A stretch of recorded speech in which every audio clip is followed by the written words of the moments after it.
Okay, so let's start the meeting. We need to approve the minutes. Everybody go to the minutes? Yep. Yes. Yes, okay. The minutes are approved. We don't have any adjustments to the agenda, do No. we, Dave? No. Okay. And public here. So Robbie, are you here for what? Well, a little bit of a confusion. I'm here for the community, Heartland Community Breakfast. Mm-hmm. That is a replacement for what HCC was doing before. Yeah, we got that on the agenda. Right? Yeah. So, we just, But you have them as a line item for two Yeah. things, and they're not really the same. okay. So, So let's, if the scenery and hardcap, we'll run on to that line item and you can explain. Yeah. Laura, you, I'm also here for the breakfast and for the community resilience team. Kira was supposed to be here, so she thought she was coming early. I'm wondering whether she wasn't confused about the time, because she's really the community resilience team person. But I can try to fill in for her, because I'm on both groups. well, maybe she's, As Sure. a she, for that matter. so, go ahead, whichever. Whoever wants to go first. But, Or do you want to skip to the road inventory? as Give them a little time. yeah, thank you. You want to do that? Give them a little Yeah, time. thanks. give Kira the title? Yeah. Okay. So we can just, we can do the next thing, which is the road inventory.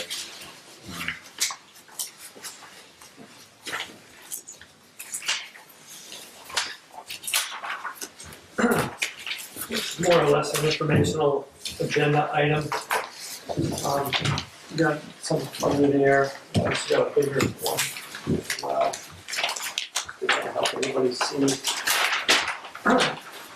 We've got here. So this, my undertaking was primarily, it started as kind of a paving thing because it seemed as though where I looked, something needed to be paved. And I just really wasn't sure, the status for our roads for an overall picture. So I approached Two Rivers out of Quechee and said, hey, I'm trying to get a grasp on our road maintenance. I really would like to try and get an inventory of our paved roads and see if we can kind of get an indication, kind of a ranking of where they stand to give me some sort of a priority as to, where we should be going. Bill and I kind of took a stab, my biggest concern was kind of Quechee Road and kind of Brownsville Road, and ultimately the decision was made for Brownsville Road. And you can see by this inventory that Brownsville Road is actually a good choice since it's the most critical road. It's also one of the highest priority roads that we have. So we're on the right track, and that was meant to be done last November, or October, September, and is now pegged to be done in May.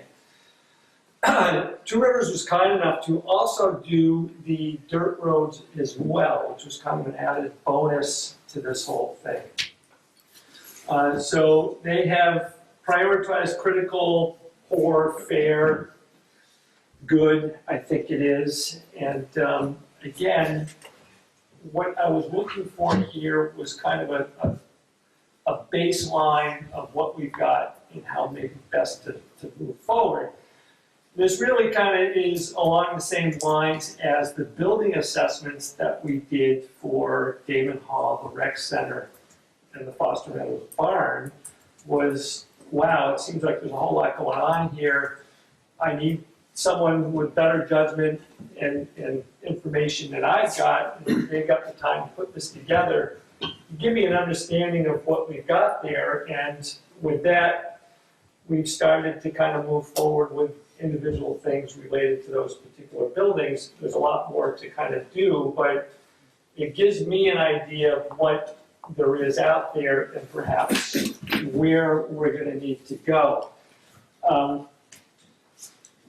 The other reason I put this in front of you is because there is a lot of yellow in that, and that is signals poor roads, poor to critical or fair, with some good roads. And fair we can work with, provided that we continue to maintain those in fair condition as we work on some of the other ones.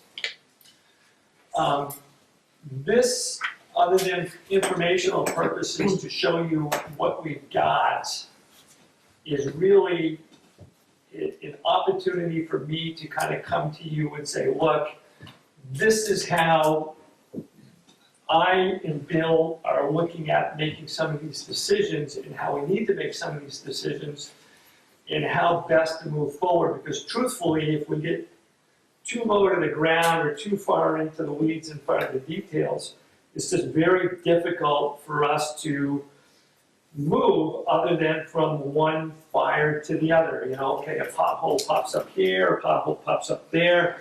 You know, we end up kind of moving from one to the other. We get a lot of complaints. This, if we back up and look at this from a macro perspective, a high enough elevation, and say, okay, this is our problem. It's a little easier for us to grasp that and make decisions such as Brownsville Road this year and next year. May even have to do that the following year just simply because of the budgetary constraints that we have. And where are we going to go after that? So it just starts to bring things together, allows us to make decisions and why we're running into the problems that we have. I mean, when you look at this and you look at Brownsville Road, it's no wonder that, people are calling about Brownsville Road. But also just a matter of trying to pull this all together. As I put in my managerial update, we are also working on another inventory at the moment pertaining to our hydro-sensitive or hydro-connected areas, which the state is very interested in because of stormwater runoff and into the brooks and streams. I'm very interested in it for that reason, but it also lets me know what the worst sections are, both from a hydro-connected activity. It also will inventory those connected areas, and it should indicate how well or the shape of that particular road segment is and the amount of work that we need to do so that we can kind of contain that stormwater runoff. And pretty well talking about ditching and diverting the water from the roads, removing the berms, tree-lined areas that are creating, problems for us as far as the shoulder is now higher than the road. Just looking at a vast array of things. And I think that, the message here is we've got quite a bit to do, and if we're too far into the weeds, it's very difficult. And getting to this level of making decisions is the goal for us, and what Bill and I are working on as far as trying to make some of these decisions going forward. Dave, it's overwhelming, a list. But there are two columns which I don't know how they relate to one another. One is the priority, the importance, and the second is traffic. How did one section of the Brownsville Road versus another section become more important? Do you know how they basically derive that? So one, Brownsville Road to County Road, and up County Road to the next road, I can't remember the name of it, it's up the right, which is the old County Road, is in critical condition. In the next part, you look at, the amount of traffic that that road handles and what it connects to. And when you take those things combined, and particularly the traffic and what it connects to, then you kind of get the importance part of it. So I'm not sure exactly where you're looking. So if I pull this, apart a little bit, Brownsville Road, section one. Just the column importance, I'm not sure how that they use. So it basically is one of our highly used roads. Here it says medium traffic compared to the other ones that are low or low medium. And again, the fact that it connects to Mount Scottney Hospital and other locations makes it an important, gives it an importance to it.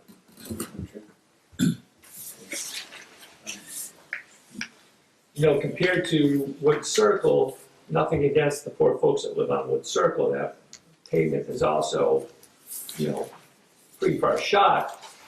And paving on it, plowing on it is difficult. However, there's 6-7 residents on it. It's kind of a U-shaped road. The cost-benefit factor, the cost of putting that road into and the benefit to, not that, I guess I will say, not all roads are created equal. Some are more important than others. In this case, I think the example would be very good in that Brownsville Road to the residents and people using Heartland is more important than Wood Circle. Nothing against the residents there, it just is. Just traffic volume. Exactly. And are the numbers on the map, are those some sort of mileage markers or? There's sections, I Road believe, segment. that go with these, right? Yeah. That correspond to these numbers. See, like the Heartland Coochie Roads, 1 to 13, I believe. I see, okay. Yeah, so. So the section on the spreadsheet Yeah. corresponds to that. So, are you done? Yep. So Dave, I have a question. So, Two Rivers Ottaquechee, when they were looking at this and saying, these are critical, these are poor, that was strictly through their focus on condition of the road. It wasn't tied to the hydrologically connected. That's correct. That's going to be that'll be a separate inventory coming out in the springtime. We'll have to overlay those, right? Yes, we will. Okay. And again, to an extent, Yeah, they're not directly correlated. No, but if we have to, when we're doing, let's say we're doing, I don't know, Weed Road, and it's hydrologically connected, we should be treating it, the roadway, also in, like, to bring it up to whatever fair condition or good condition, and then at the same time, be treating it for the hydrologically connected requirements. Correct, but not all roads in Heartland have a brook that runs. No, across no, the site. no. There's into a state body of Right, water. right. There's into a federal. Right. No, but where they do overlay, Yes, which is what I think Dave was alluding to, is that the second study is coming this spring. right, So we wouldn't take immediate action on this, although I have some ideas. Is that what you were going for? well, I just want to make sure that, Yeah. you're not, so they say, Weed Road looks bad, so the we're gonna. answer is yes to the maximum point cost. So in some instances, it may be 2 different types of machinery, or we may be subcontracting the ditching, and where it might be a culvert problem or something like that. So we'll absolutely try. So if we're up on Weed Road and that's a hydro-sensitive area and that's a high priority, and the same segment is a high priority for something right in that vicinity that we can kill 2 birds with 1 stone, yeah, we'll try and do that. I think that helps identify things that make the managerial decisions that we need to make. I can't remember the dates for the connected brooks. I mean, this isn't ultimately an EPA sort of mandate. But that stretches another 5 or 10 years, so not to sort of put it off. But we need to know you need to get that inventory done and then correlate it to the critical roads. Right, yeah. So I'm sorry, can I ask a question? Yep. Sure.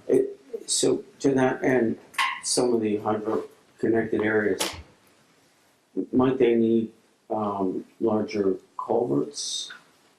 And does that tie into any of the FEMA recommendations for They're trying to stop water from going into those roads.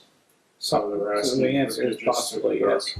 But, so, aren't we required to have like a look at the culverts as far as storm drain size Sure. for the FEMA reimbursements going forward? And they're Or if not there's a connected? storm event, Yeah, but are they not connected with the hydro indirectly? Not really. Yes, and then again, no, they're all kind of have their own individual interests and mandates, and yet they kind of intersect. So the FEMA one, I'm not exactly sure. I'll give you a ballpark answer because there's a couple parts of that. So FEMA will fix things kind of after the fact. Actually, I take that back. There's grant money. We do have an emergency operator. It wasn't the local emergency operation. There's an emergency management plan. And having that in place allows us to get certain funding from FEMA to mitigate certain flood issues. Proactively. And after the fact, so depending on, you can get proactive money and then they'll come in sometimes and help out, like the 5 culverts we did on Hartland Hill. Yeah. Was reimbursed by FEMA after the fact. The state of Vermont also has the state of Vermont Road and Bridge standards that we sign, that we will abide by, that is kind of state emergency money as well. Again, an impetus that we have, say 18-inch culverts, as a minimum.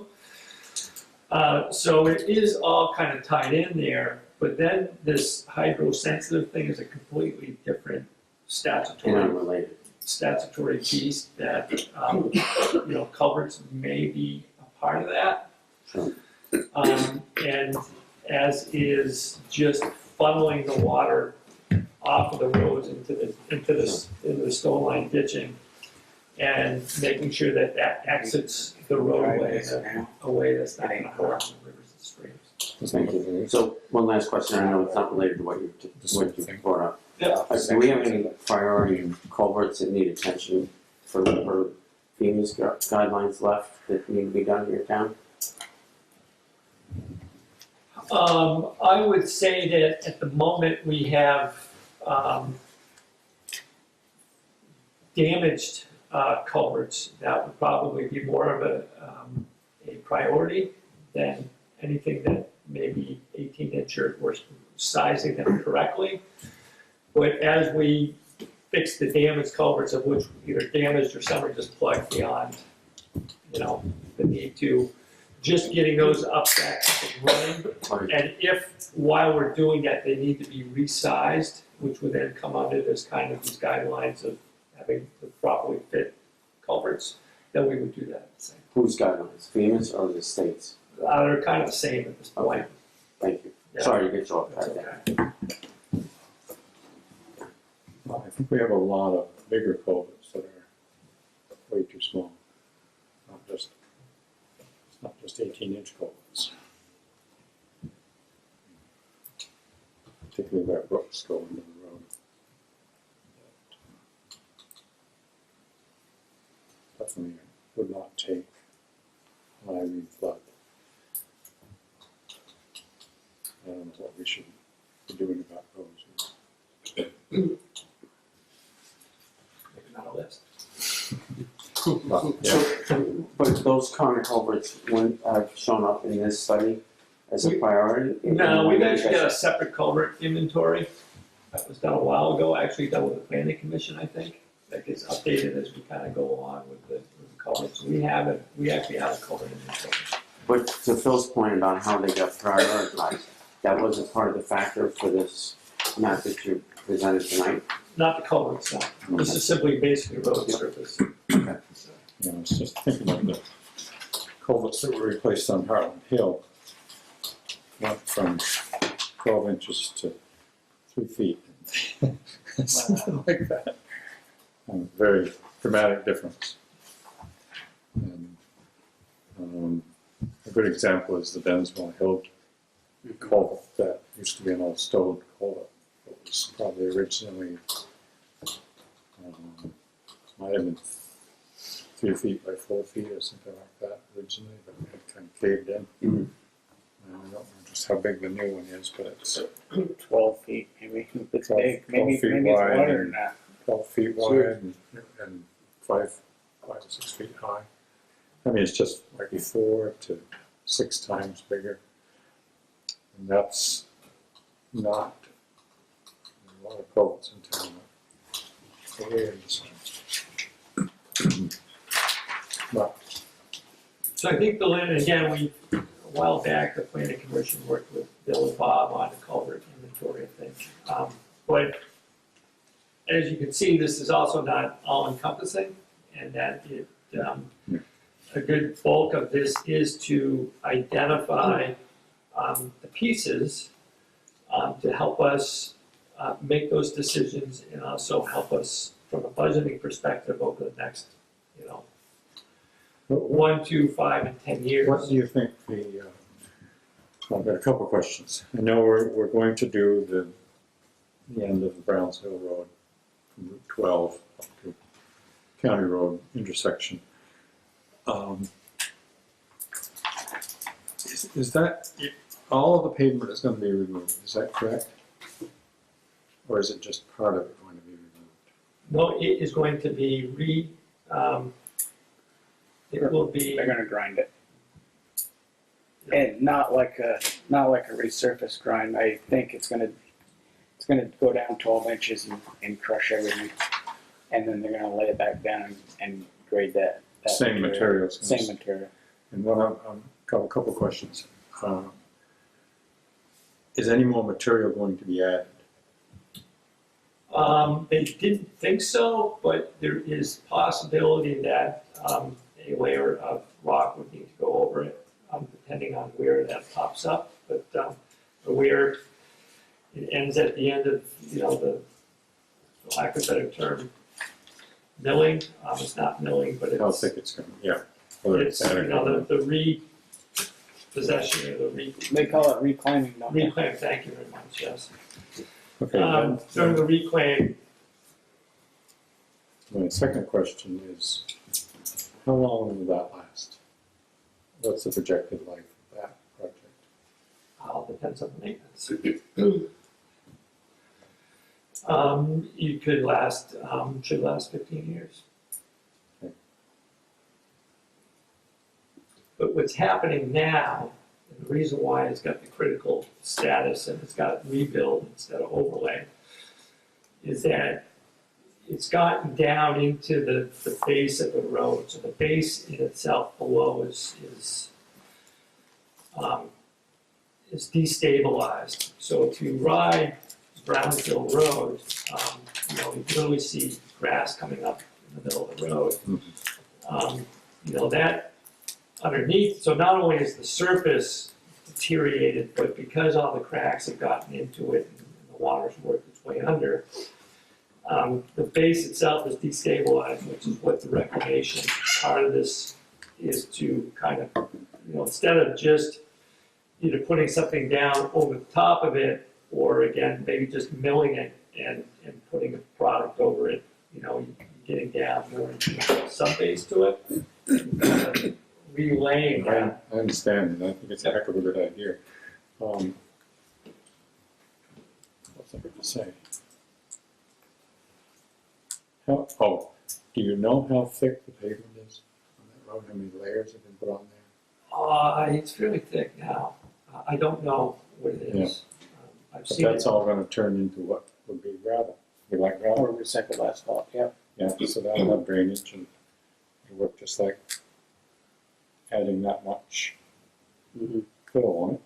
I think in a perfect world, you would re-gravel it on top of that material, but that'll cost same amount as paving it. But I think that is one of the problems with a lot of our pavement is that it wasn't properly Oh, yeah. before it was paid. I have another question with that.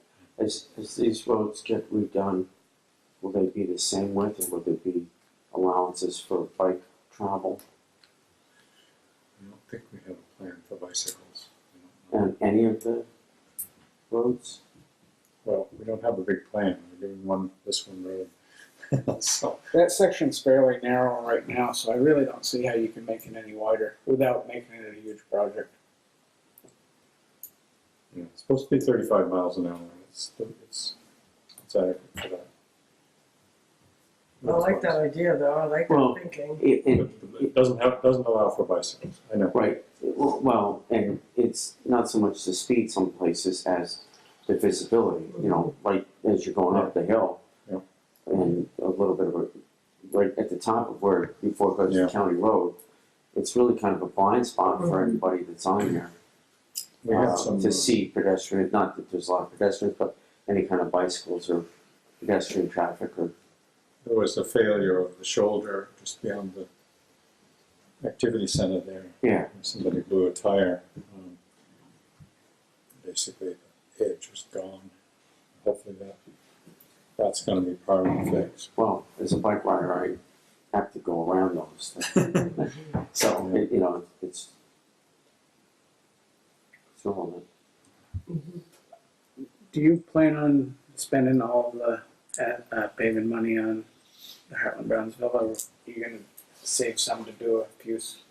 We're mulling over, the other thing that we're looking at is to either do a little bit of work like we did last time in Queechee, but up by Skip Saunders' house. Yeah, and by Jason, Let's our, Cans, it's developed. yeah, or putting money into some of the aprons that are, it's almost like a 6-1, half dozen the other. The aprons around the area are in pretty rough shape where maybe dirt comes to pavement. So it's a, we haven't decided on that one yet, but it's along those lines, one or the other. I'm trying to think, like Lovers, what comes over to Merritt? Yeah, Lovers Lane. Like Lovers Lane, you know, there's a big pothole, there's kind of a mess there. You know, Station Road, you know, coming off Route 5 there. Clay Hill Road, coming up there is he's got some things there. You know, just different places that are, get pretty bad. Yet the ruts over by Skip Saunders are also pretty bad, so, you know, it's, I think it would be helpful if you went and looked at the roads in the wintertime, because they're way different than they were in the fall, and they will come back. I mean, they'll come back some. So was this done in the fall, this assessment? I think it was, isn't it? yes, yes. It says 2018, but it was under the season. Pardon? And I'm glad we have this in front of us. I found myself stumbling upon a town report from, I can't remember, it was 2006 or 2007, and both the select board report and the town manager kind of identified that we have a road problem. We needed more capital and more time and more improvements. And I'm really struck that we're sitting here today, and this is actually a visual to sort of clearly say that we have this problem.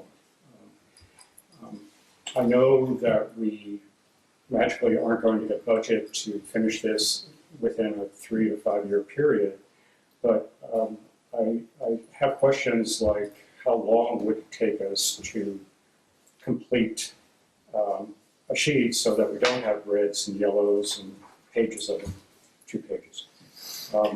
I don't know how much it would cost, and we're sitting here today not aware of any of those costs. We know what we have for next year's, it's on, you know, for the Brownsville Road allotment. I'm not sure how to set the priorities for what to work on, especially with factoring in that for the last couple of summers, we've had storm damage that has disrupted the plan that we had set off to do, and we've had to address that. And then I think, Matt, you had brought up to the board's attention that if we don't maintain what we have fixed, it's going to sort of deteriorate on a much more rapid level. So all of that feels to me a bit overwhelming. So what I am wondering is if we could,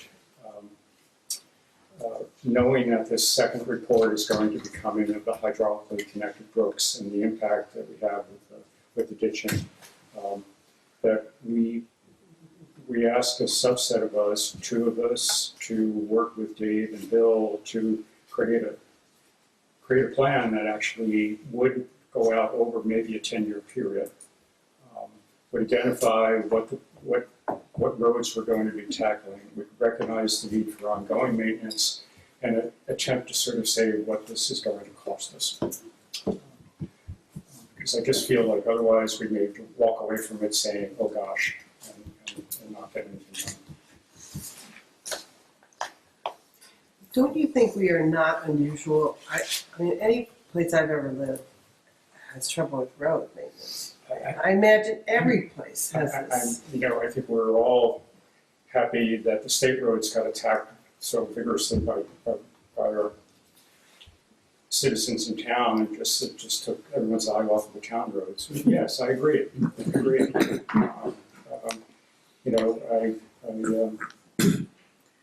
Pick your urban area and there's road problems. There's a federal issue, it's a state issue, and it's a local issue. What we can control is the local side. So, Right. I'm just referencing your town report from 2006, 2007. I think we're still struggling with the same issue because everybody, since roads began, has been struggling with roads. Yeah, I don't think it's gonna go away either. Yeah. no, It's, I also remind folks that we do live in a rural area, that. but whether it's paved or gravel, or if you fix it perfectly, it's still gonna wear out. Well, I agree, and that's why, So- I think we've talked before that when we finish the beginning of the cycle, it's time to go back to the, Yeah. it's not going to be, a 10-year period, Well, that's- actually everything's going to be fixed. Part of my question about the Brownsville Road and how we're going about it, because I do Yeah. think we could have done a better job Sure. in the past before we put the black. Yeah. top What the on. state did, or we travel this way, what the state did west of Woodstock and between Woodstock and Bridgewater when they went down to the surface and actually changed the subsurface, Yeah, that road is in great shape Yeah. right now. yeah, we have to remember that we don't live in New Hampshire where it's all sand and gravel underneath. So that's Sure. Well, It's harder. and we have that engineering report on the Cushing Road section between Webster and Wilson. So this, I'm not suggesting that this is the only issue. So Dave, I noticed that one But I section of would the like to move forward. one section of the Queechee Road is marked as a dirt road. Choose for right by Skip Saunders. Why is that? Are you sure? Is that? What are you? Oh, this is what. The black edge is paved right here. The brown is gravel. Isn't this Queechee Road? You're. What was the question, Gordon? I don't understand why it's marked as a gravel road, part of the Queechee Road.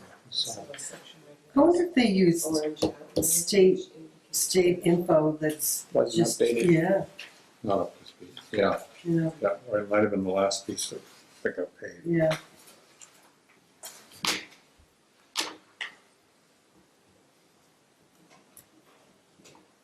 Was there any on the ground work to create this map, or was it?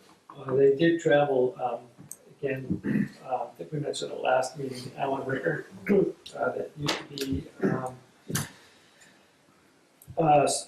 superintendent over for Hartford, retired and works for Two Rivers Ottaquechee. Basically, Two Rivers Ottaquechee picked him up for the hydro-sensitive area inventories. And I approached Rita, and I don't know whether Peter was kind of pulling for us or whether I just kind of, talked a good game, but they fit us in the paving aspect of this to kind of fit us in between projects here, which I thought was very beneficial to us and nice to Two Rivers. This didn't cost us anything other than our appropriation to them. The inventory for the hydro-sensitive areas is being paid for by grant money to Two Rivers to do that for us, but this one, they just simply fit us in. And made it work and mapped it. I thought they did a pretty nice job.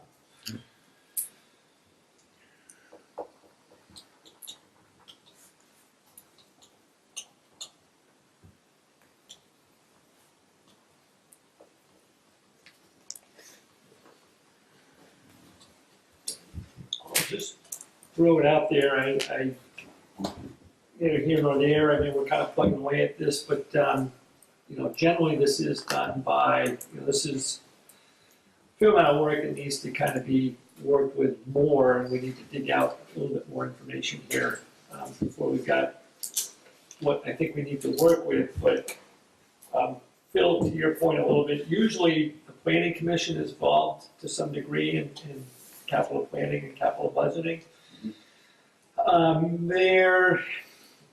This is just something I've been moving along with. At this point, I'm not sure if, having 8 people involved, maybe, I'm not sure that would be efficient, but it certainly would not be out of the realm to have,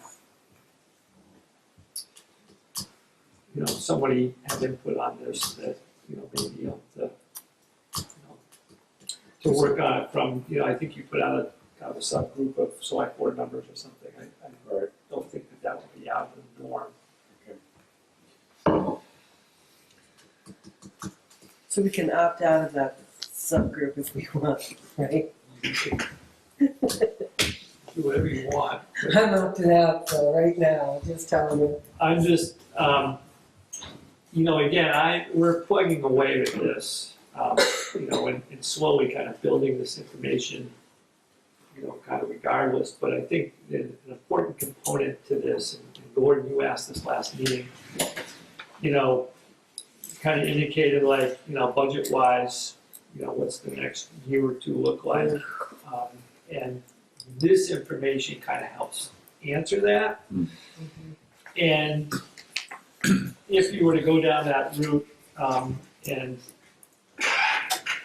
there was a subgroup of some sort, then I think that it gives it a little bit more weight when it moves forward that, okay, we need to be spending X amount or Y amount compared to Z amount. I do think that there is, some legitimacy to it.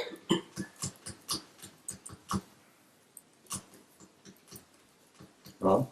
So in your plan, would that be like you guys look at like a 5-year plan, That's all. a 10-year plan, or more just an annual? I'm guessing it's a 10-year plan, just from the available, how much budget. All these expenses.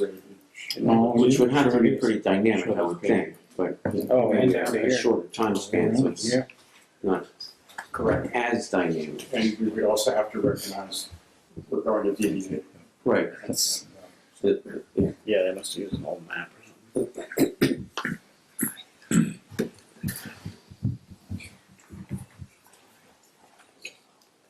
And we can't lose sight that we also have buildings to address as far as maintenance is concerned.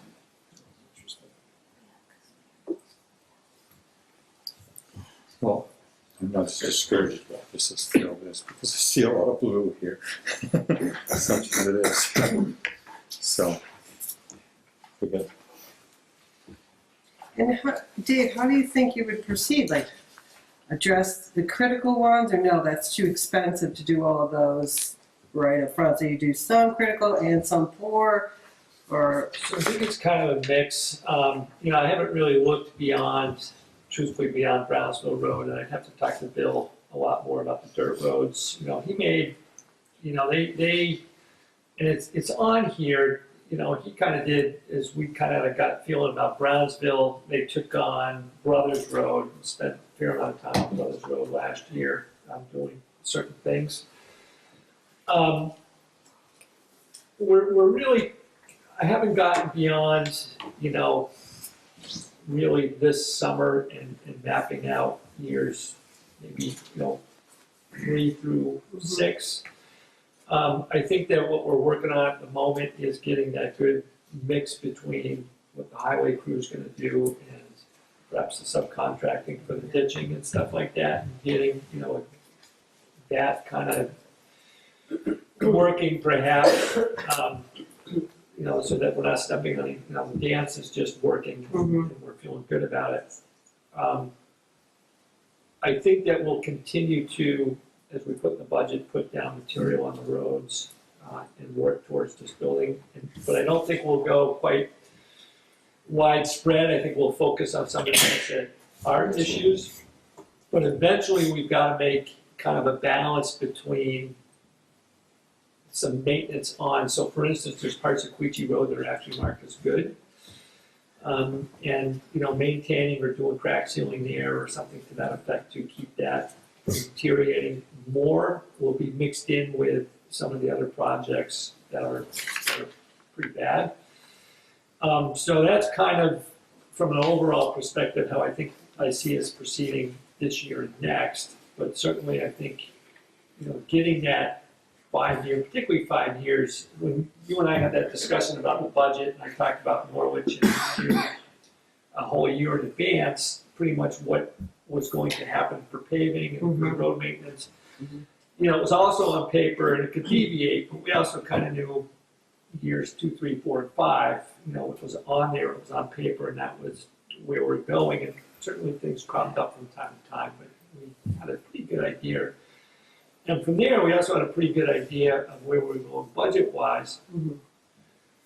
Now, you'll say, well, their tax rate is higher than ours. That is correct. They put more into their roads, but at this point, they've kind of made a progression, and at least a couple of years before me and when I was there, the tax rate was fairly stable because they kind of knew in advance what they were going to do and how they were going to spend their money, rather than, you know, kind of waking up and, you know, being where you're going. And again, the amount of money that they put in, you know, whether you need that level of service is debatable, but I think the effort of trying to get a vision of what needs to be done and how you're going to spend your money, I think is the exercise. then we also have the ash trees. So,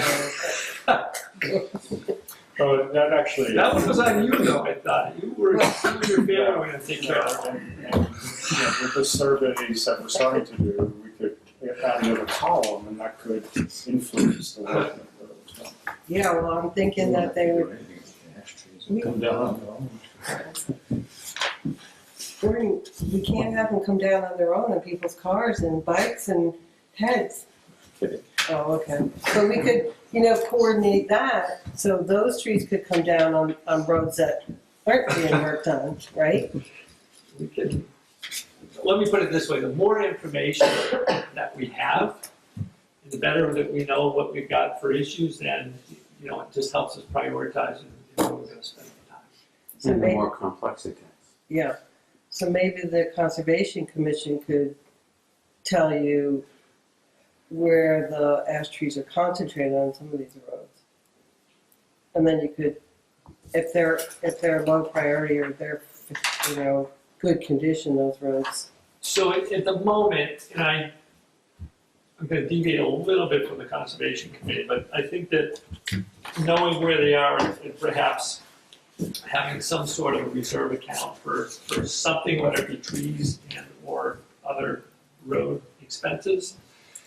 When it comes to the what we've got here, and the ash tree can fit into this, whether it's an ash, an elm, or whatever, Gore, you're gonna block your ears for just a moment. Yeah. There are issues perhaps that are hindering or are creating subpar road conditions that may be an effect of overgrowth on particular roads. So if some cutting perhaps were thought to be taken, doesn't mean it was taken, it was thought. Some thinning, or thinning is good forestry practice.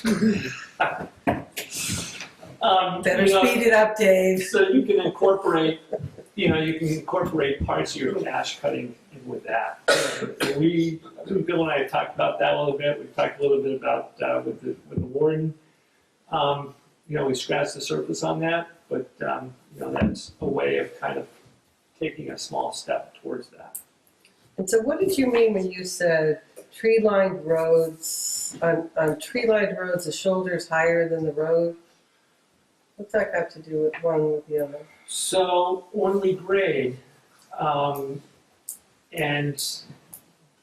will think of parts of, Merritt Road perhaps, or parts of Town Farm Road, just come to mind where we are restricted by the trees, and so we've just graded consecutively over the years, and as we do such, and without replenishing the material, the road we essentially grade the road away. So it becomes lower, and in some cases upwards to, actually Densmore Hill is a perfect example. There's a little bit more than trees going on there, but it is tree lined. And what we did is kind of a natural berm there.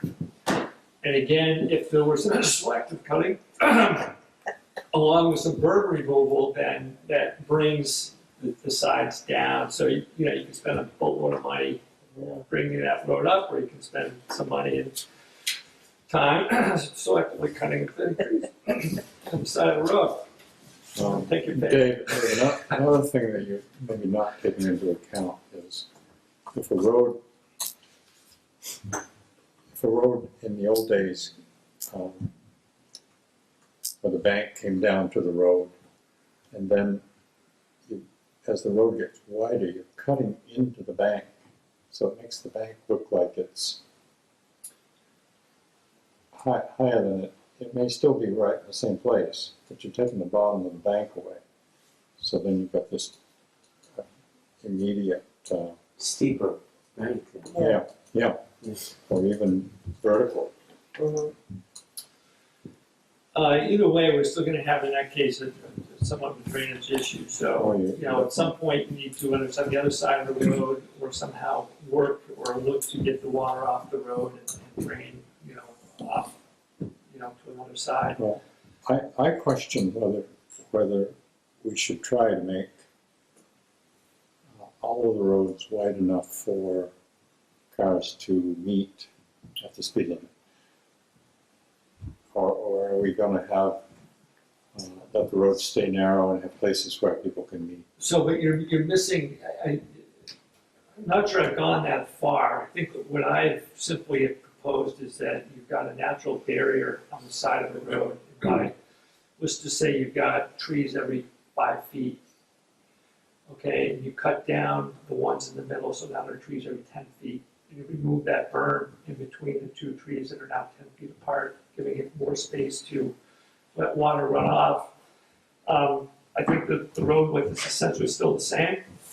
However, what you have done in this case, in the case where there's a steep bank, this discussion doesn't exist, but in the case where the issue is because of tree-lined roads, then you're looking at essentially the same width of the road. You're just looking at what happened is over the years, perhaps the road levels come down, or as we've graded, the also possibility is sure, maybe the road has only come down an inch or two, but as we grade and all that dirt gets pushed up against the side towards those trees, then it creates, and then leaves fall on it, and growth happens, and undergrowth and stuff like that builds up on it, and you've also got a natural barrier to that water. What you're essentially looking to do is take away that water barrier, and I don't think the intention there would be to make the road, you know, in some cases like Densmore or Jennyville, for instance, I'm not sure, you know, I think it slopes down towards farmland there. There's no way to even Yeah. widen it, but the water problem still exists. I had a comment from a certain young fellow that works for us, and he said that with the ditching and the road crowning, that there wasn't much road left. Just the road became narrow. And I think that's, I mean, I don't know if that bothers me, but I think that is one of the results of trying to figure out where the water's going to go. And, The only big thing I can say about that is the state of Vermont's now telling you something you have to do. Oh, the ditches, yeah, I know, I think we're gonna have to, in some cases, we really need to widen the road a little bit somehow. But it's pretty concerning when you've got a bank on one side of the road that goes, big angle up, goes on forever, you can't just dig into it. And on the other side, it's still going down the other way. Take a lot of fill. I don't know what the answer is. If it's going down the other way, I think that they would, you know, you and I attended the same seminar there with, Yeah. Garrett, I can't remember his name, but, it was just prohibitive to, you know, dig into that. And I think you would look towards alternate options of trying to shed that water. Now, as far as it comes to widening it, you know, it's all, depends on how bad you want it widened and how much it's gonna cost. Yeah, I just don't think they all have to be wide enough for two cars to move at full speed. I think that's ridiculous. We have so many narrow roads, you know, millions to do that everywhere. Good thing I was just talking about that selective cutting thing. Yeah. And nothing else.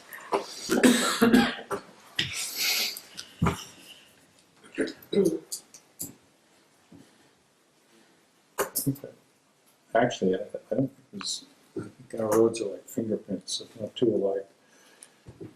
You much have to deal with whatever the situation is.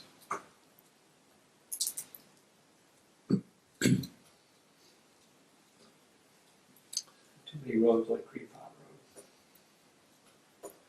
So, are we hashed on this one, Maybe not. down beyond our Well, 10 space. Nothing else.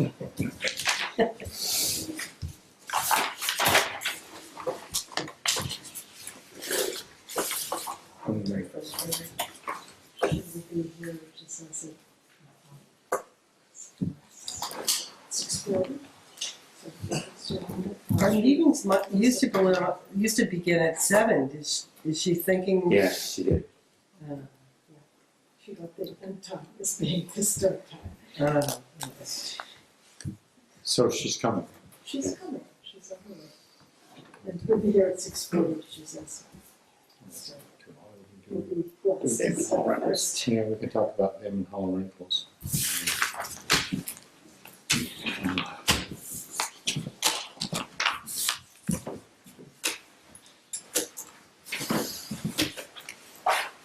It's cold, man. I think it's hot in here. I'm freezing. Feet are freezing. It's It's your fault, Dave. Yeah, you warmed it up like That's what I half hour before you You did? did. Something's wrong with me. Well, what do you want to say about Damon Hall Rentals? Do you wanna start that off, or I brought it out. I'll pitch in after you? I don't know just where we were.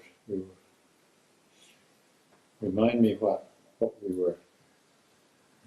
I think it started with the elevator, No, yes, it did. and I use that moment to advocate again for the buildings and grounds person. Because I think that Yeah, to do with the snow on the ground outside of the historical societies. they had the Historical Society meeting upstairs, and the elevator worked well going up, but when it was time for people to go down, didn't work. Had to do with the door being left open too long or something, and the little button comes out and you can't shut the door and it won't work. And somebody had the presence of mind to call Martin, and we had a couple, two people that really needed the elevator. One being Jimmy Bowers, and there was another one, trouble with their knee or something. So we got that. Martin came and figured it out. And so then Dave and I were talking about it afterwards, and wondering if, with the various things that go on here, whether we should just open up and say, here it is, help yourself, you know how to do it, which they don't. As far as using the hall without anyone here from the town. And if we had to put someone in the hall for, say, a wedding or who knows what the event might be, would we need to charge more, I guess, for all the things. So I just think maybe there are quite a few questions. So, go ahead, Dave. Can we have the other situations when the Joni Mitchell tribute kind of packed too many people into the hall? Yeah, well, I'm not sure we were that we were overdone on that one because, in fact, there's a lot of empty space up front because of the way they had set it up. Oh, okay. But they were stopping people, they knew they had a limit, Yeah, and they were stopping and turning people away. they did. Yeah. The concern is more for the balcony. Overloading the balcony, it wouldn't matter if there was no one downstairs. You don't want to overload the balcony. So you can't just say the hall holds a certain number of people. And that was what was going on that night. Because they weren't, the hall wasn't even full. The balcony was overloaded. That was my argument to get in, I'll go to the balcony. Yeah, yeah, Nope. And I get turned away. yeah.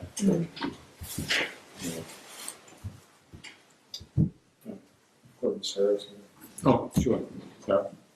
Well, I worked in a situation with a physical facility that was at times rented out or loaned out, and the protocol there was if somebody wanted to use it, they had to come in advance and go through an orientation process to each of the elements and sign off on that they were taking responsibility, you know, whether it had to do with using the cooking equipment, or the bathrooms, or the elevators, or the amount of people, whatever. And then over a certain, you know, they'd spin that out into this kind of situation. Another element could be that if there's going to be, you know, perhaps the kind of event where over a certain number of people are going to be present, then the group wanting to use the space might have an obligation to be providing a monitor of some description to be responsible about some of those things, as opposed to the town necessarily having to provide a staff person to be present. So I think there's a third alternative between a staff person and not. I hear what you're saying. I'm not sure that whether we may have situations that are not easily explained or not, particularly the elevator. Hopefully it's working, right? Last time there, somebody used it Friday, I think. Yeah. I don't know what made it do what it did. Martin knew how to take care of it, and he thought it had a blown fuse or something, but when we got it back together and actually used it, fixed itself and that worked fine. I don't know. You know this is an unusual piece of equipment. You Yes. know that some children figured that out, maybe 20 years ago. You just like to relate it to something. Yeah, I don't know. What do you think about that, Dave? Do you think we could educate someone in a So I think it needs to be a little bit of a mixture of both. you know, I think that Sarah's got a very logical answer to that. I think that ultimately, I think that somebody in that party needs to be kind of held responsible. A couple issues that have kind of arisen. One, when I was here with the Historical Society, it started, we got about an inch and a half of snow outside, and there was really nobody responsible here for that shoveling and making sure, it was solid. I mean, somebody, I think, from the Historical Society threw some salt out before the event, because it was icy anyways, but then about an inch and a half fell. I just happened to be here and went out and shoveled for a bit and kind of cleared it off. But we've had some instances where, even that they did get somewhat of an orientation. I don't think it's quite as good as it needs to be. Matt, you gave me a call on the pilot light with, I can't remember her name, had a party here, a fairly big party. It was, a wedding reception or cooking, and nobody was available. I didn't answer right away with Matt. Bill just happened to go over to the garage, came over, but he didn't know what was wrong with it. And just the event here on Friday, which was a very big event, and preparing for that event, included pulling a highway crew, a couple of people for a good part of the morning to make sure, and the day before, just to make sure that all the handicapped accesses were wide enough to get a walker or a wheelchair in and out. That would be, as I was telling Gordon, I think is how this originated was, I think that if the buildings and grounds person were to pass, I think that that person would have a fair amount of responsibility to make sure that they know which party is coming in, who left, how it should be left. And they are on call if something like that happens, or, if, just like the highway crew, if they know snow is in the forecast and there's an event with 100 people, then they will show up and shovel. So I think I see it as a little bit of a mix.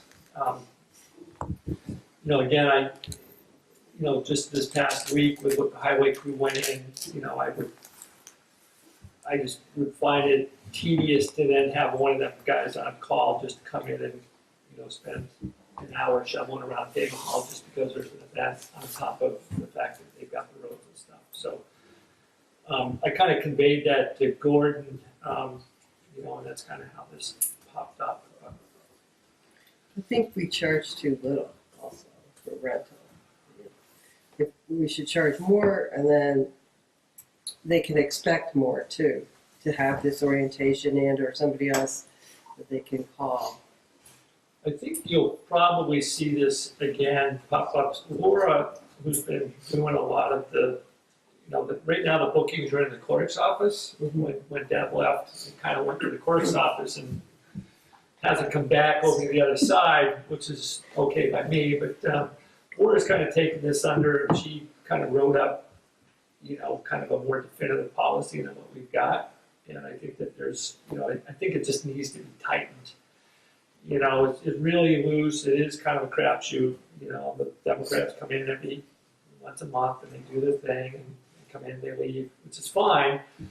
But then we do get these big events that come in that are not, quite so routine or not quite, as knowledgeable as, folks. And then there's some people that, personally, I'd rather have our own guy toss around the chairs. But there's some groups come in and I see them clanging all over the place, banging into the, elevator. They go up, they, get left up there or whatever. Or people that use the kitchen that doesn't quite get cleaned up. It just needs to be tightened.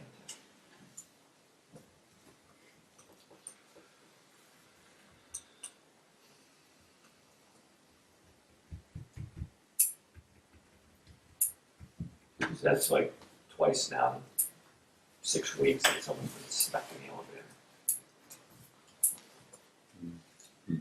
Well, nobody was stuck. Just couldn't, That's good. couldn't make it, Okay, well, couldn't make it go. but I think they needed it actually to get out of the building. They correct? did. They were stuck. We could have got Jimmy down the stairs, but other one was hurting. Definitely didn't, really needed the elevator. Do private functions use the elevator? Is it a free, can I walk in out of the street and use that elevator myself if I wanted to? So yes, that's almost what it's there for. So if somebody's having an event of any kind on the second floor, then the handicapped accessible entrance is the elevator.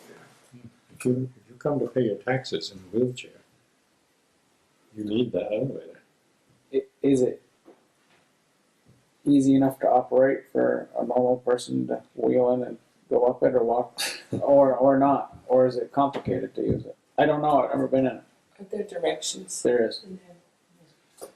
Well, that was one thing I brought up to Dave. I said, So all the I above, said, there are directions, and it's still a little. It is all the above. It should be easy. You Yeah. know, if you don't shut the accordion door just right, you know, it's stuck there. You gotta make sure it's shut. they came to me upstairs. They came to me and said, help us with the elevator. Well, I don't know much any more about it than you do. And I said to Dave, we need to learn, at least the selectmen, I don't know how to work the elevator. I learned the trick from Martin, so I did my training. Okay.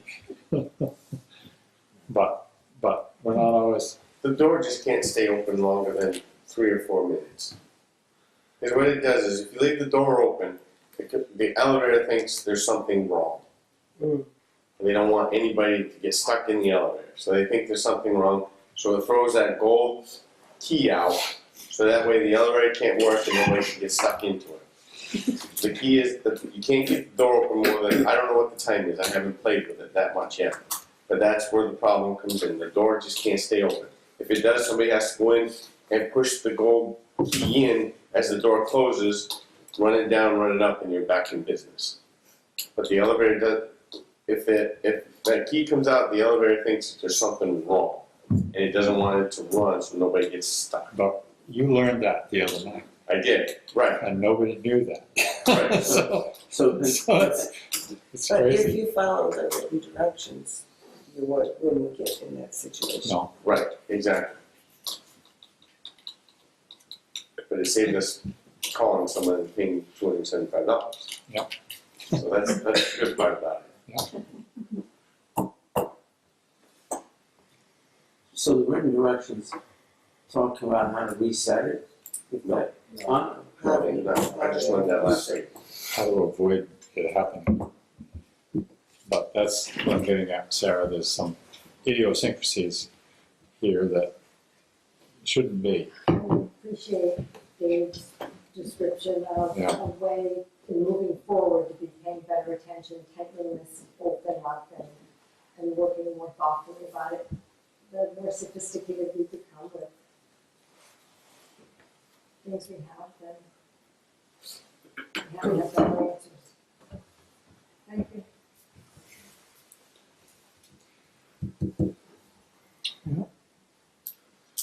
When was the last time that the fee structure was reviewed? Well, Laura and I review it every so often. Okay. We improvised a little bit, you know, so during the political season, there was some requests to use it on a kind of a short-term basis, so we kind of took the fee structure in place and made an hourly rate out of that. And, you know, in some instances, we've used the half-day rate, but the $200 itself for the rental, could be from like 1967, I don't know. I don't think we looked at it. Just doing that. Just think about that. If a wedding reception to rent a place for $200, it's amazingly It's cheap. good that there is an Yes, option. it is that good. costs thousands, Yes, that's true. because weddings are ridiculous. Yeah, right. And they have to, they're supposed to clean up after themselves. There's a deposit, isn't there, or like a, And so, there was a wedding here probably 6 weeks ago. They brought the tables in on Thursday. They took the tables on Sunday. The event was on Saturday. They paid for 1 day of rental. That's another part of the instructions that we should look at. That, so they technically took space for 4 days, but they rented it for 1 day. So these are other, one, people that rented it, there's no paper towels in the men's room. So these are all the little things that we should also be paying attention to if we're gonna raise the rent. So if somebody else wanted to use the hall on Thursday or Friday or Sunday, what would they be told? At wedding people? Exactly.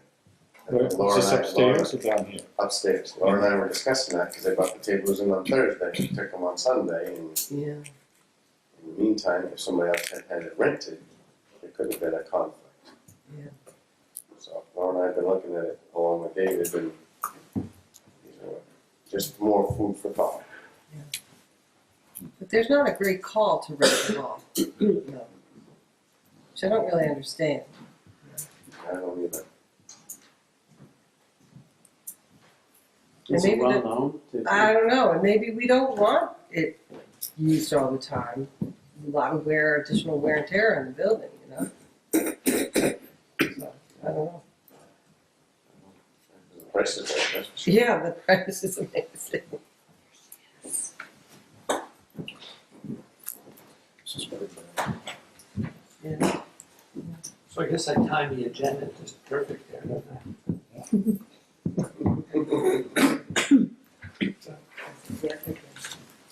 I don't know, I think this is the first.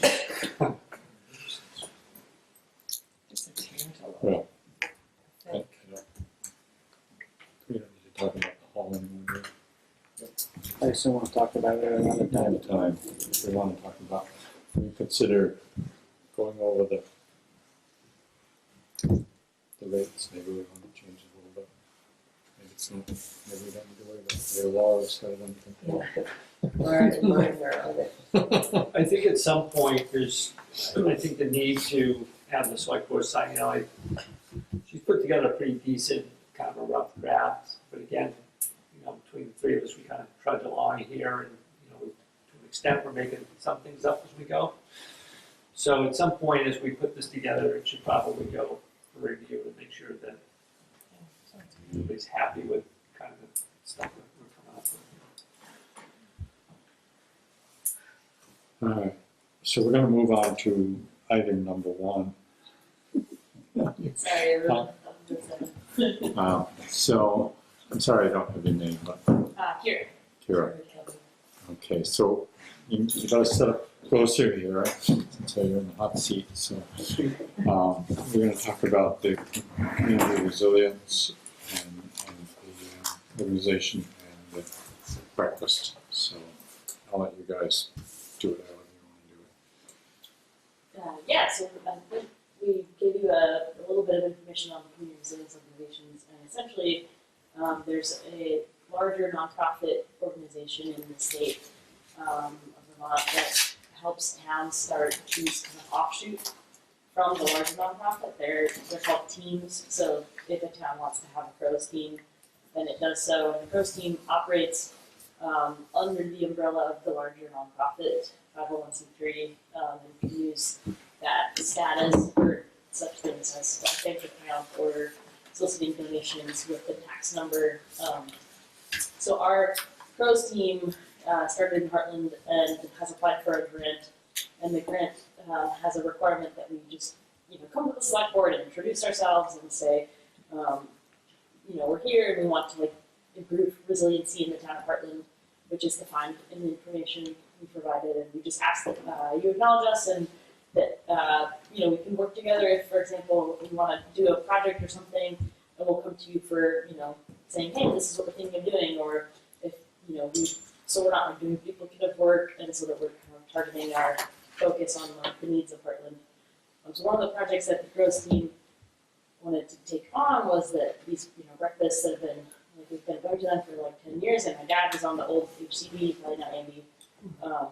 And so, you know, I've been a big fan of the breakfasts for a long time since I was a kid, and now that they're expanding, the Crows team was like, well, maybe we could, you know, talk to the community resilience organization head and see if we could use some of this funding to help do the breakfasts again. And so the Crows team decided to take on the breakfasts as a project. So there's kind of like, I guess it would be a Venn diagram or maybe a web, however you want to visualize it. But the breakfast team is different than the Crows, but would be kind of like getting funding, and a lot of the members overlap. But for example, Rob is not on the Crows team, but wants to help with the breakfast, and like my parents want to come flip pancakes, but like they're not on the Crows team. So it's like the breakfast is a project that the Crows team helps support, but it's not. They can help and support, Yeah. Yeah. Right. but not necessarily. Right. Like if the Crows team would stop existing, like, you know, Rob and I would still be here, Laurel would probably still be here flipping pancakes. It's not as though the breakfast is like exactly the same as the Crows. It's just kind of like a, you know, slight difference in membership and leadership structure. Is that? So the breakfast, as you guys were presented a while back, that HCC was dissolving, and you asked to see, I think Gordon asked if, you know, you could find, that group could find somebody to kind of take it over. That didn't happen. Chuck Fenton kind of led the charge on getting the Heartland Breakfast Club, if you will, going, and there's a few people in town, the three of us, a couple other people, that have taken the charge of the breakfast part of it. Because there's a common people, Crows could be a part of the Breakfast Club, but it's more of an ad hoc right now. We did get $1,000 of seed money from what was left in the HCC budget, and the rest went to Heartland Community Arts of what was left in their budget. So we have some seed money to run the next few, kind of see what how the budget works out, whether it's sustainable or whether it's going to be a cash, you know, we're going to need an influx of cash, and then, you know, what are the options going forward with the breakfast? Would we maybe consider a petition to have funding supplemented by the town through taxes, or whether we can just do it through donations in the breakfast? But part of the issue with just doing the breakfast club as an ad hoc group, we would need to establish ourselves as a 501 for financial reasons, and also so that we're not looking at being a food service or a restaurant. So there's a couple of, you know, one way or another, we're going to probably get married to them, at least using their 501c, maybe or maybe not with their funding, because with the funding there may be some requirements that Breakfast Club would rather not have to do. We haven't kind of worked through that. So it's really the Breakfast Club and the Crows, and there is some, you know, some middle ground there, but as the ad hoc group started here to take over the breakfast, that was kind of separate. And we'll find out that it's not quite as simple as we thought it was. And we probably need to pay a little bit better attention to rules and regulations that wasn't done before. It just, you know, Especially started. with the rental at Hampton Hall. Well, and signing the agreement before we get the keys, absolutely. You know, how much coffee can we burn in one day? You know, do we have to really clean that coffee pot, or just leave it on for you for Monday morning? Coffee doesn't go bad. In any case, we have as a breakfast group, because I'm a member of both groups, as is Kira, we did come to an agreement that it would be better for kind of to have the ad hoc spirit to the breakfast club to make it open to people, but we still need the kind of the structure of a 501c3. So that's a little bit in process, but we did come to an agreement that we'll keep our independence as a breakfast group, and will not agree to take funding from the Crow grant unless everybody on the breakfast group is okay with it. But the breakfast group is okay with using the resilience organization as our financial pass-through. And all of the responsibility that comes with being a pass-through will be on the resilience trade team and the community resilience organization, because there are certain financial responsibilities involved with being a pass-through. I'm getting confused. The team doesn't have the 503 status. It's The Breakfast Club does not. So the Breakfast Crows. Club and the local Crow doesn't. It's their mother Crow Exactly, that has. exactly. The local Crow is, So how does the Breakfast Club fit with Mother Crow?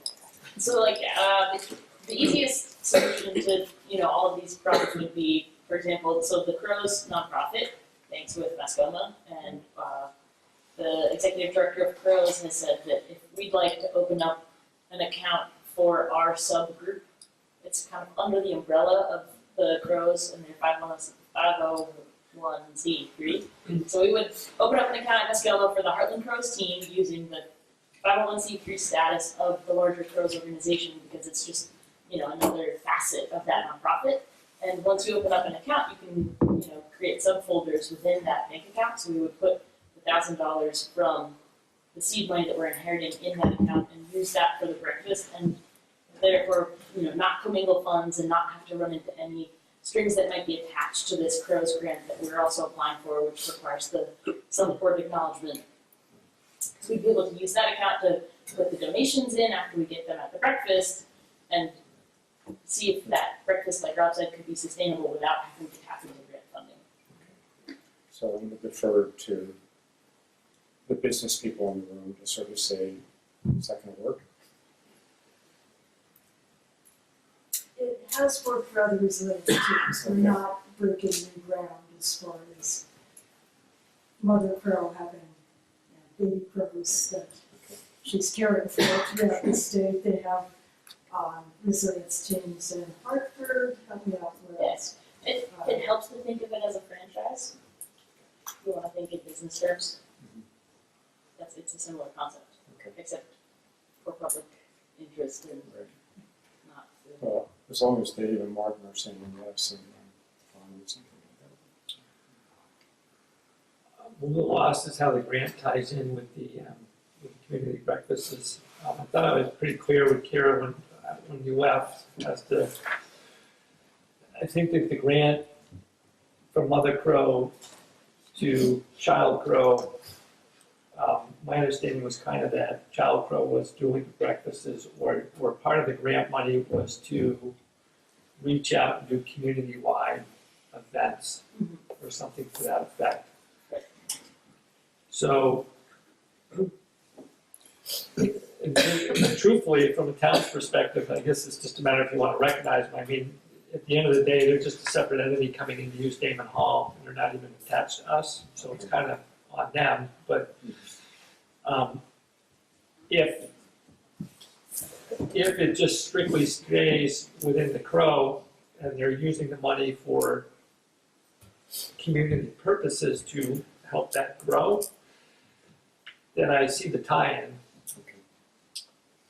But I'm not sure where Heartland Community Breakfast fits into the younger Crow. Does that make sense? It's only through using the pass-through. For the bank account, that's it. We're not taking the money for the Breakfast Club. Because we want to be able to run independently, just to keep the community breakfast in the same spirit as it's been for the last 10 years. So if people want to come in and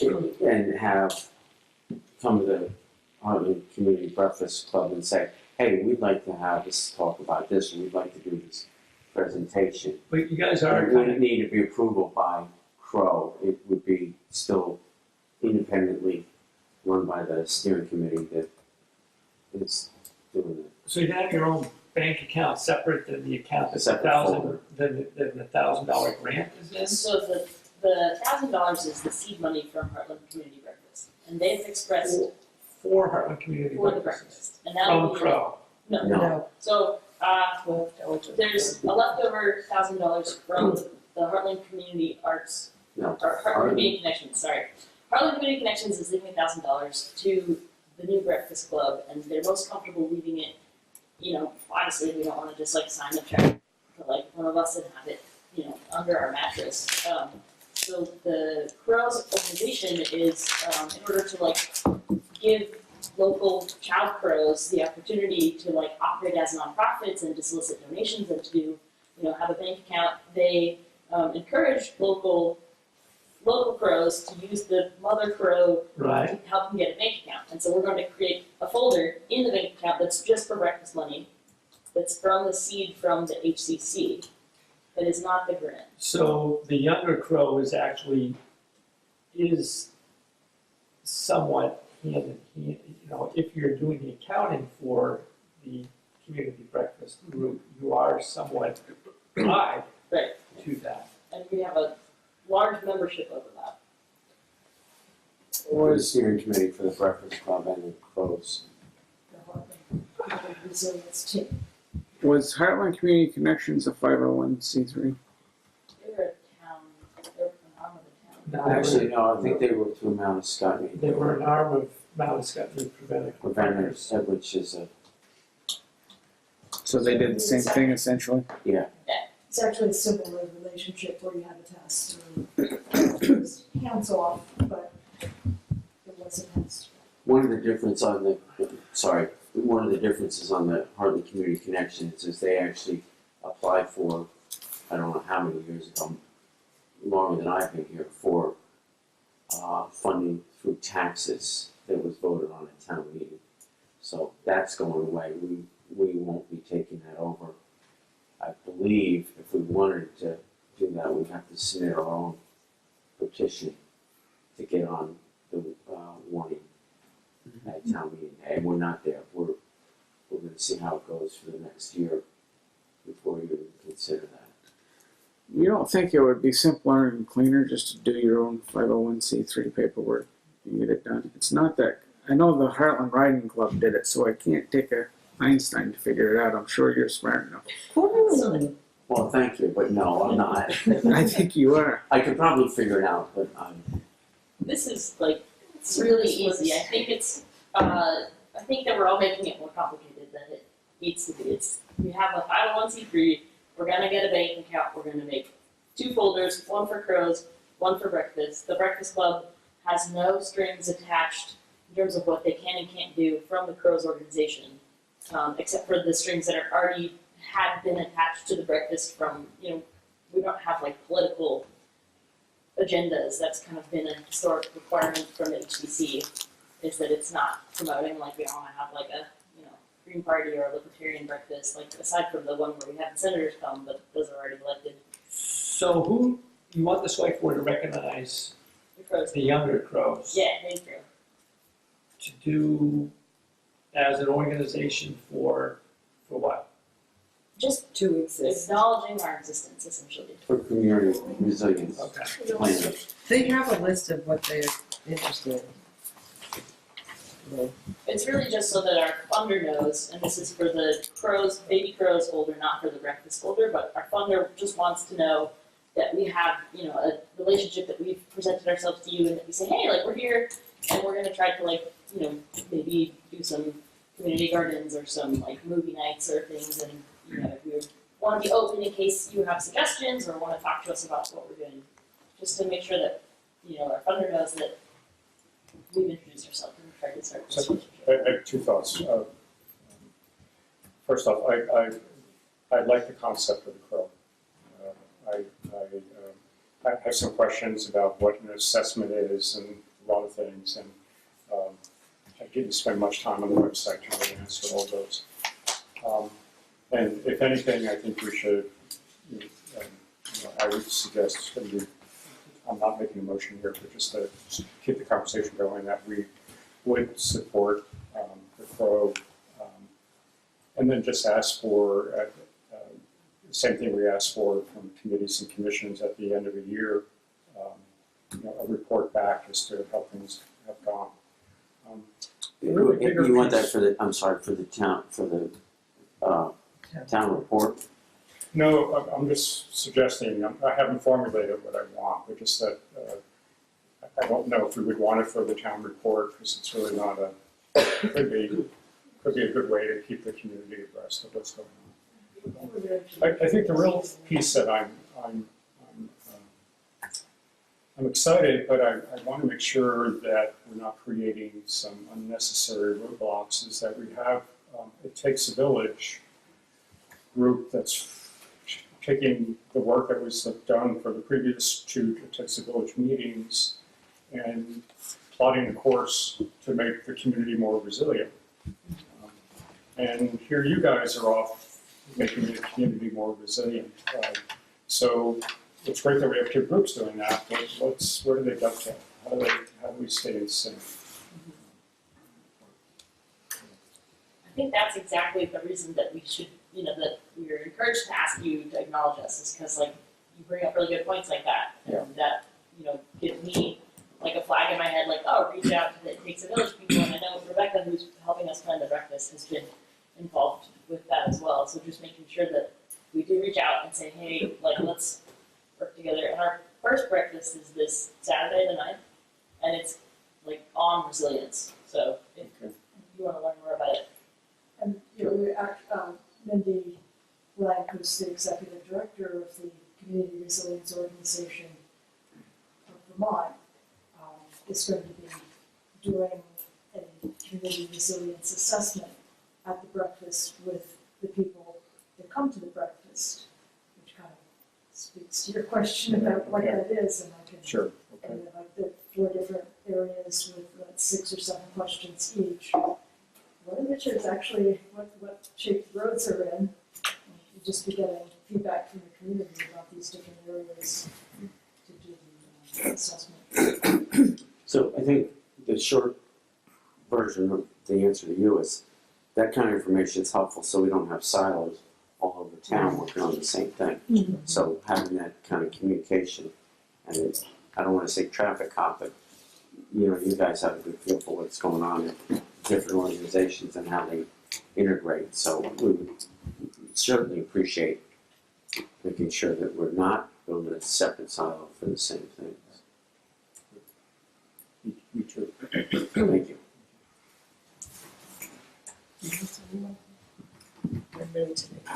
Oh, wait, can I say something first? So I was really excited about this. I think it's great and definitely needed. And the breakfast thing I think is great, even though I have to admit I've never been to one. Just because some of the topics are just kind of depressing, and also I'm often not in town on weekends. So anyway, I do want to go to one, and when it's a cheerful subject, I will go. Okay. Do you have any planned? We actually have the next several, we have several topics. Climate One- change? No, I won't. No, like, one of them will be with the legislation.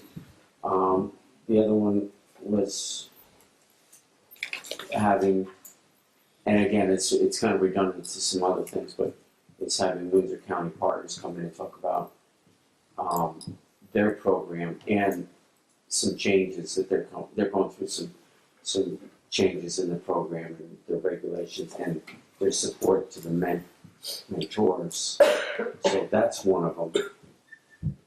Well, I So like. we have a few things. We have like the next 4 targeted for subject matters. Organized community celebrations, I think we definitely need that. Because there's nobody like kind of in charge of that, right? There's Oh, Old it's a Home Old Day. Home Day.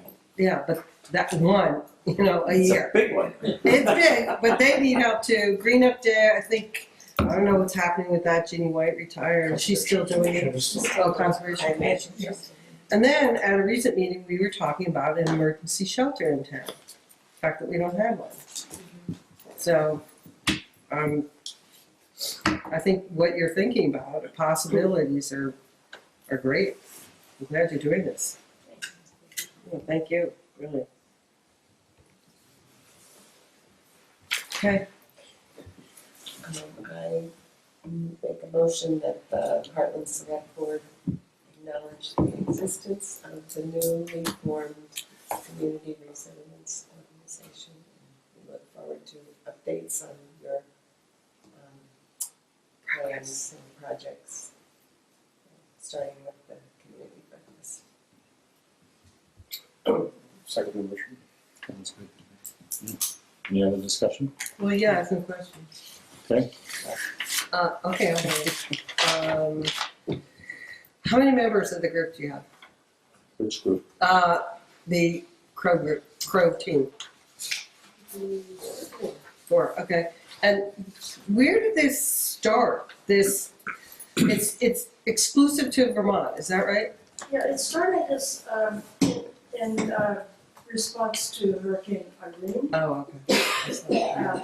A number of groups formed then, and we're kind of late to the party, so to speak.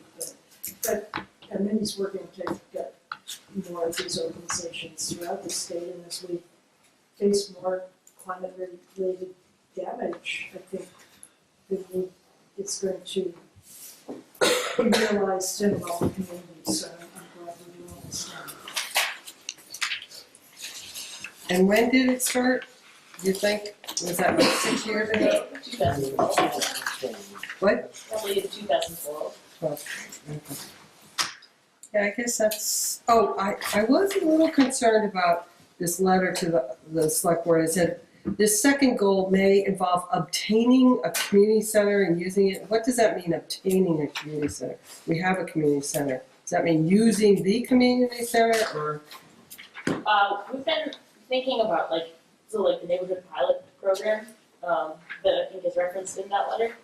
And how to create spaces that might not be just in the center of town, thinking about people who live in North Heartland or other regions, and whether that would be attempting to rent or purchase property that's, or, finding a community member with a large, heated barn who'd be willing to have a pool library or a show, film screenings or host a book club or a community dinner kind of a thing.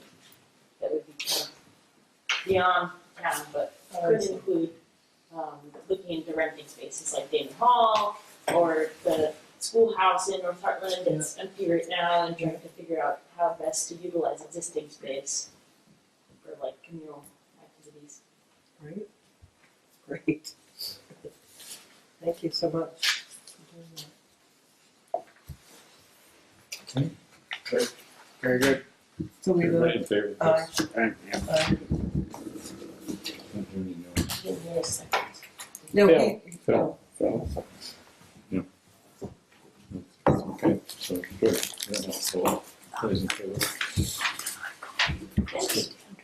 yeah, thank you very much. It's great. Definitely, I think, you have my email, right? Do you need a copy of the minutes or anything?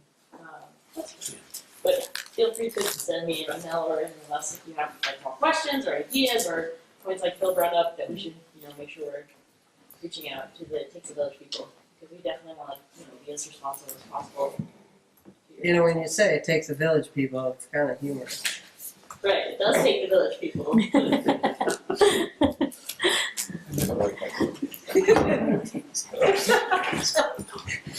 course, we won't be able to make breakfast this weekend. I won't be here, I'm sorry, otherwise, unless I push my plans, but.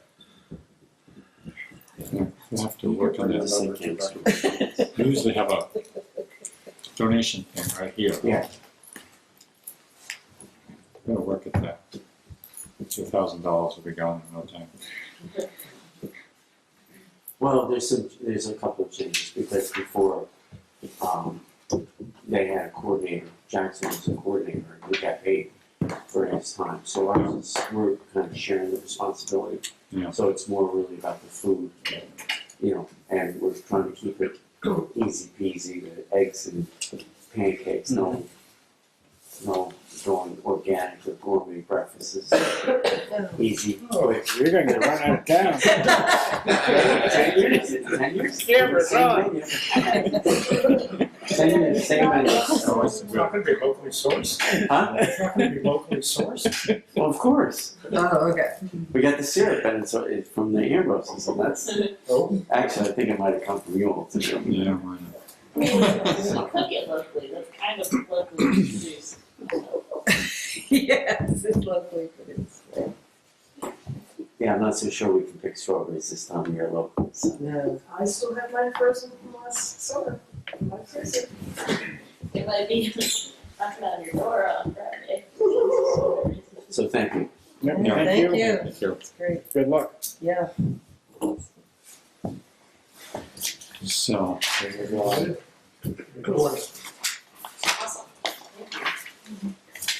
And do we talk to Dave or Martin about operating the elevator? Martin's there. It sounds like Martin. Stay downstairs if you you stay want to down use here, you it. want me Martin, we could ask them to leave a credit card for us to use. That's right. No credit card trick. So do you drink your dinner every night or just before you come to these meetings? Well, Dave, I guess we're ready to hear your manager's update if you guys have to say. Just a couple things real quick.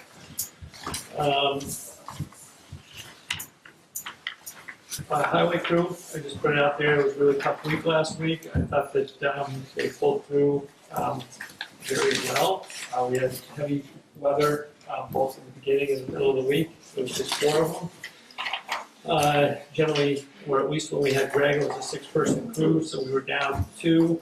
I thought they powered through it pretty well. Again, we also had events here at Damon Hall, parts of the library in the back needed to be kind of cleaned out, and we did kind of make space, or at least wing back over on Station Road to make some space for what little parking we may have been over there. But so it was a pretty busy week. All in all, I thought with the staffing that we had, I thought we pulled through it quite well, actually. We have hired a new person, Zach Latimer. He is from Heartland. He does start on Monday the 11th. That will be, I think, a good shot of some much needed reinforcement. Although he will be green, so his immediate impact will be a little bit slow, but expect to bring him along. I did hear from Rita Cito today, just kind of an update on Route 5. The fiscal paving project for that is scheduled for 2021. So summer of 2021 as far as full repaving. So in the interim, we will live through patching, probably pretty much what they did towards the fall of last year. They did some patching on a lot of the cracks more towards Windsor, or at least towards the Harpoon Brewery, and they'll kind of pass that through. If funding comes through or they can fit it in before that, they will, but that's the projected time frame. How much in Route 5? The winter or? I believe from here to Windsor. I think it's a 13-mile stretch, if I read it correctly. Read it someplace. Oh, it's not 13 miles to Windsor. I reviewed our draft's 5-year paving plan and discovered that the US 5 Windsor Heartland segment, 13 miles, estimated cost $3 million, $230,000 per mile, is scheduled for summer 2021. So it must be worth the John as well. Must be. This next one, it's a little bit more than an update. I'm sorry, it's just been that kind of a week. I guess it's kind of progressed from last week. I just got a chuckle, but I got a letter today from the folks on Fort Brook Road. They respectfully request that the town of Heartland take on Fort Brook Road as a public town highway. So I have told, in this case, a letter is coming from Wes Johnson, that there is a formal process to it. I would notify the select board and get back to them, so we will kind of need to go through. We need to set up a site visit and make a response. Are they aware of the standards before you start this process? I will contact him again. I had 2 emails with him. The second one was the procedure for Hartland Newtown roads is online, where I can get him a copy, and that it would be best if he familiarized himself with that. So I will. Where is that? Off of Route 12. Is that where- It is could potentially We own property. could potentially link, road to, it's, the Michael Blake property is off of Fort Brook Road. Are there actually 3 dwellings on that road? There are actually maybe 4, anyway, there's a couple down low, Oh, and then there's 2 a little bit higher up. Up in the heights. So there's, I think there might be 5 now. yeah, I want to say there might be 3 down low.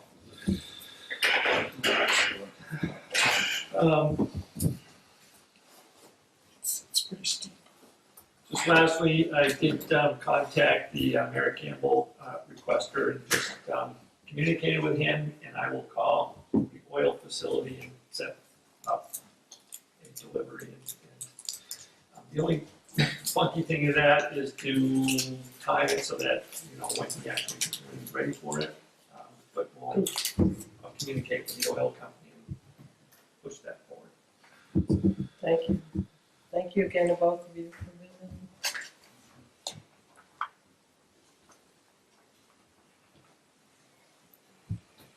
That's it, other than I met quickly with the group from Mount Scottney Preventive Partnership to move It Takes the Village group along. And we are with myself, John, and Christine, Sarah met with us, as well as Regina Cooper and Sheila Bullwinkle as well. We'll be setting something out to set up the next set of meetings, or I shouldn't say meetings, but gatherings in the near future.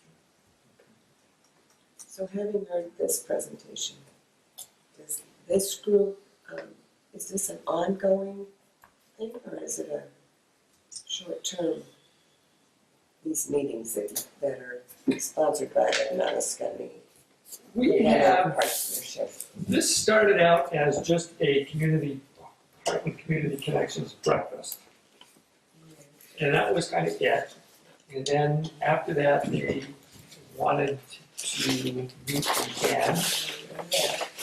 And so we did, and then there was folks from that second meeting on 7/10 that wanted to meet, kind of the two groups that it was broken down into, meet to kind of perhaps push the thoughts along that were discussed. So I think that's where we're at. So you don't really know It's up in how here. long this is going on. So, There are a couple different ways to think about that. I see you So both this is looking what at me, so I'll speak it's on in the here, top. it's in this area. There is a concept that says that when you want to do complex things in communities, in geographies, that often the best way to do that is to take all the natural pieces that are there, encourage them to keep doing their natural piece things, but at the same time, look at how that adds up and where the gaps are. And then have sort of an organizing group that's paying attention to that, to where the gaps are, and how communication happens, so that all of these other groups then sort of spread out and fill in the gaps to end up with a stronger community lead.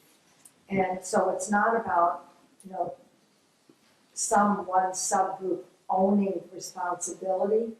It's really about having the community be identifying what it needs and have some organizing framework for it that partners up with the existing formal governance structures of the community.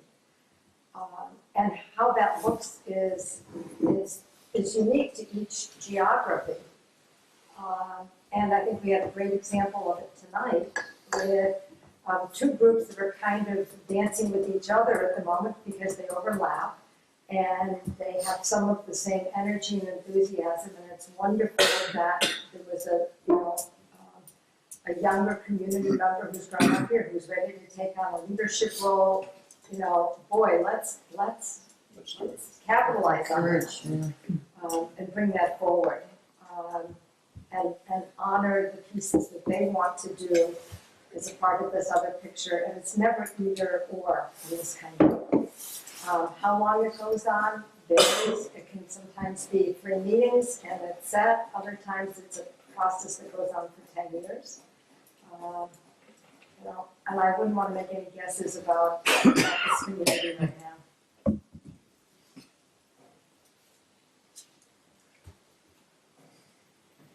It sounds like the Robert Mueller investigation. It'll go somewhere. That's right, sometime. Uh-oh. Are we done? Just had that communication from, that I passed along to you, that got passed on to me from essentially the town clerks and treasurers association, folks from Waterbury, advocating for more municipal funding for local funding from the state for local roads.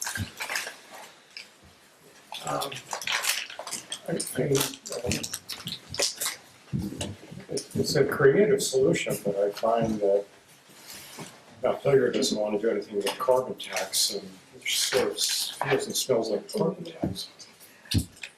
What's that? So, suggestion from I think, just to shed a little light, I just look at this quick.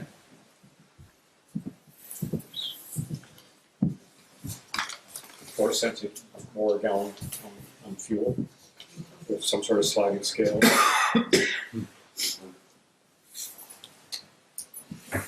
The third paragraph.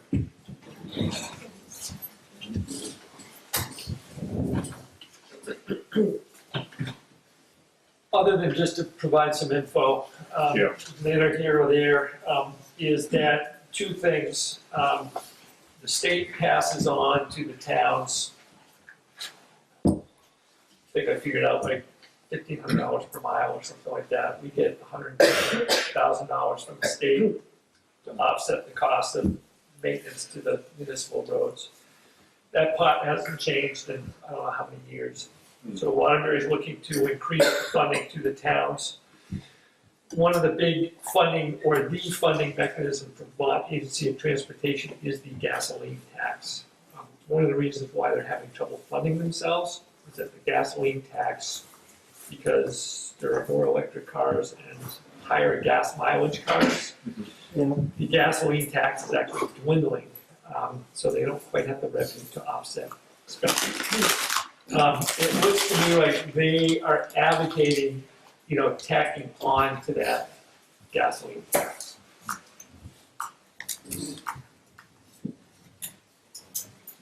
Is there some kind of reassurance that that would definitely go back into road maintenance?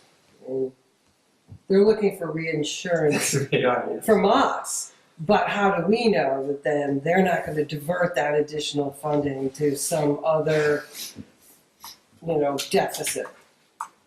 That's what I don't like. Education fund. Yeah. I can't. I am not the writer of the, this is, I'm passing it on. I'm kind of intrigued by the fact that they are addressing the fact that the amount to the municipalities has been static, particularly since the snowball of statutory language that they've been throwing at us the last couple of years is costly for us. They are giving us some grant money in return, which is beneficial, but it's been static. So I think that that's important. Now, how you know, where you come up with that money, I don't know. Or whether the state kind of does a little sleight of hand with it, I can't Yeah. say. But this was just, looks like something Waterbury has decided to take on with some vigor here to kind of make it interesting. I also find it interesting it didn't come through Vermont Leagues of Cities and Towns, it came through the town of Waterbury. Whatever in Stratford. Courts and. Yeah, I was surprised Stratford. Yeah. Treasurers Association. Have we ever gone to the local government day up in Montpelier? I have not gone to that one. The agenda didn't look very intriguing to me. There's two of them. There's one, Yeah, this one is the Vermont League of City and Towns. there's one where they meet the legislators type thing. Yeah. And then there's another one that Governor, I can't remember the past governor before the one we've got now, came up with it was, I think it was called Government Day.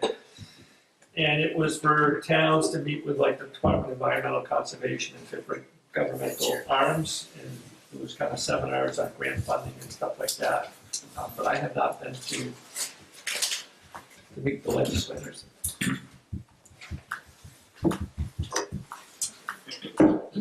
You, where you go?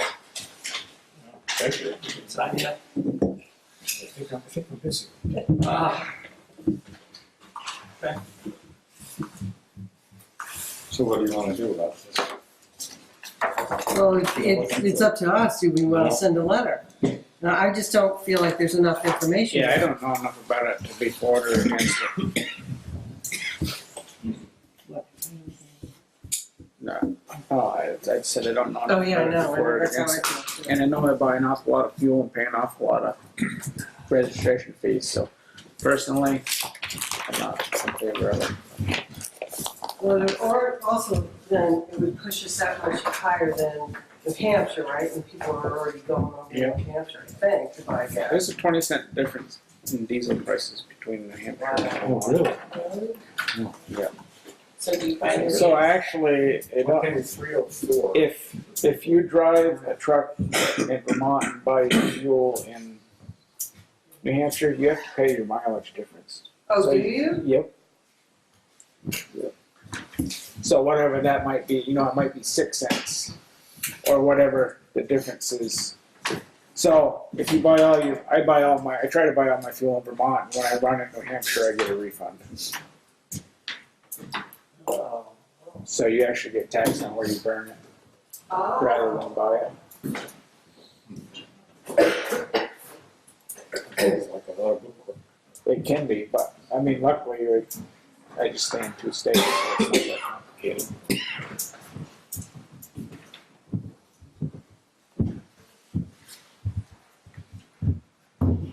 Yeah, if you had 100 trucks on the road or 10 trucks on the road, it could turn into a headache.